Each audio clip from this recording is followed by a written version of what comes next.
चलिए, तो आज हम फिर से एक नया टॉपिक धातु और अधातु के बारे में आप लोग को पढ़ाएंगे। तो एक बार थोड़ा सा हम बताए थे, एक बार पुनः धातु के बारे में। जैसे कि आप सभी लोग जानते होंगे कि जो तत्व है, क्या तत्व, तत्वों को तीन भागों में बांटा गया। कितने भागों में? एक धातु और एक अधातु और तीसरा उपधातु। तो हमारा जो चैप्टर है वो धातु और अधातु नामक चैप्टर है। उसमें से सबसे पहले हम ये जानेंगे धातु किसे कहते हैं और अधातु। और इस समय टोटल कितने एलिमेंट्स हैं? 118। अभी तक ज्ञात तत्वों की संख्या जो है 118 है।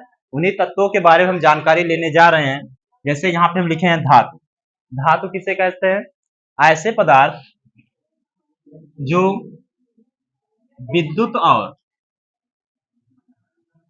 ऊष्मा के सुचालक होते हैं। क्या होते हैं?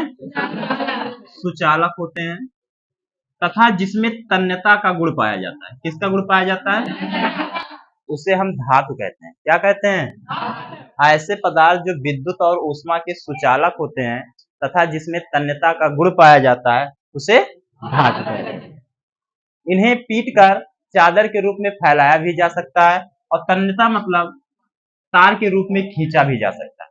वो होता है धातु का गुण। किसका गुण?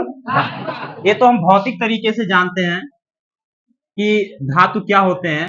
ये सारी चीजें हमको कक्षा 8 में, 7 में, 6 में पढ़ाई जाती हैं कि ऐसे पदार्थ जो विद्युत और ऊष्मा के सुचालक होते हैं तथा जिसमें तन्यता का गुण पाया जाता है उसे धातु कहते हैं। लेकिन हम इसको थोड़ा सा अपर लेवल से इसको हम रासायनिक तौर पर कैसे पढ़ेंगे।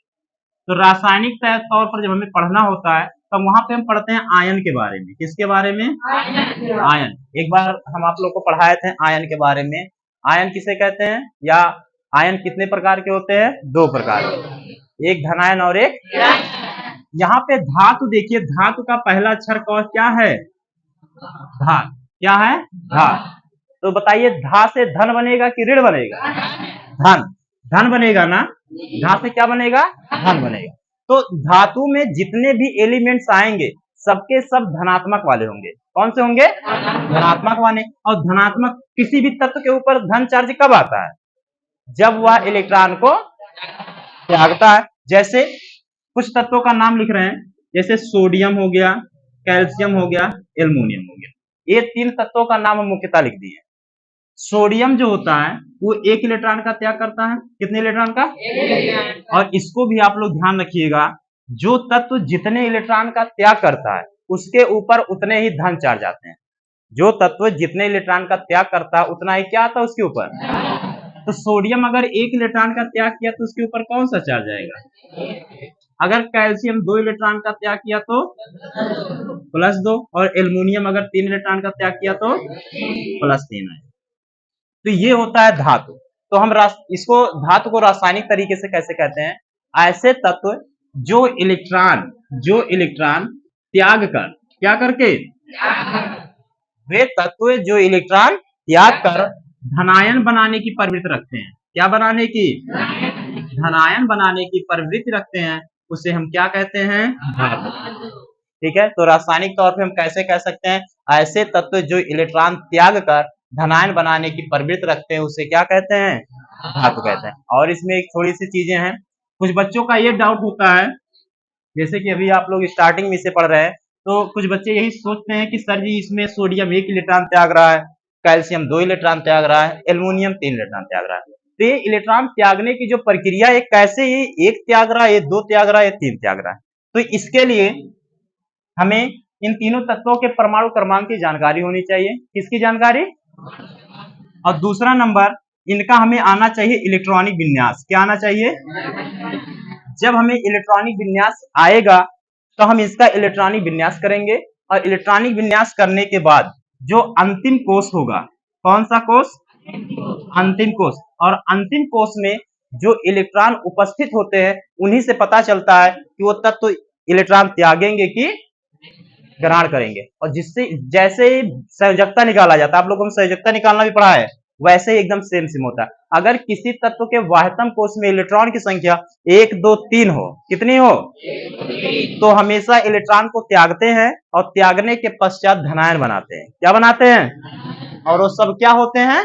धातु। ये था भैया धातु। अब उसके बाद अधातु के बारे में।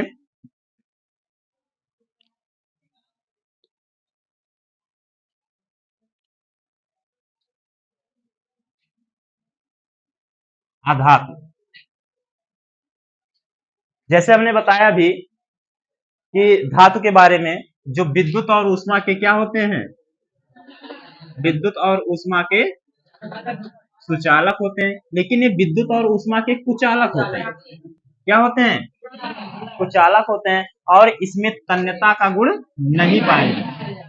तन्यता का गुण नहीं पाया जाता, उसे हम क्या कहते हैं? आधात। लेकिन जब सुचालक और कुचालक की बात आती है तो आधातु में एक तत्व है कार्बन। क्या है? कार्बन का एक अपर रूप है जिसका नाम है ग्रेफाइट। क्या नाम है? यह एक अपवाद है, यह अधातु होते हुए भी उष्मा का चालन करता है। किसका चालन करता है? उष्मा का। तभी आप लोग चाहे सेल होता है, चाहे बैटरी, चाहे जिसमें देखते हैं उसमें कार्बन का इलेक्ट्रोड लगाया जाता है। किसका इलेक्ट्रोड?